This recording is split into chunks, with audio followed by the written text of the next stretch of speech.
रवि लामेछानेज्यूलाई हामीहरूले ज्ञापन पत्र दिन्छौँ।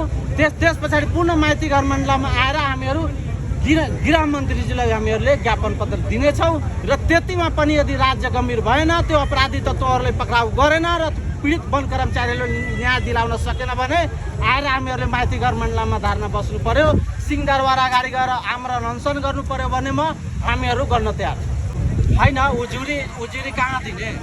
त्यो स्वयं राज्यको अङ्ग हो। वन कर्मचारी भनेको राज्यको अङ्ग हो। राज्यको अङ्गमाथि यस्तो ठुलो अमानवीय घटना हुँदा पनि हुन सक्थ्यो त्यहाँ जिउँदै पनि जलाउने प्रयास गरेको हो। तर पछि प्रहरीहरूको समन्वयमा 2-3 घन्टा पछाडि गाडीबाट निकालेर फेरि घरमा थुनियो र गाडीलाई पूर्ण रूपले जलाइयो। उहाँहरूले प्रतिवेदन, त्यो राज्यकै अङ्ग भएको हुनाले उहाँहरूले प्रतिवेदन जिल्ला प्रहरी कार्यालय, जिल्ला प्रशासन कार्यालय र प्रदेश सरकार मार्फतका कर्मचारी भएको हुनाले प्रदेश सरकार समक्ष प्रतिवेदन बुझाउँदा पनि, पीडित वन कर्मचारीले प्रतिवेदन बुझाउँदा पनि अहिलेसम्म कारवाही गरेको छैन भने अब हामीहरू कहाँ जाने न्याय माग्नु?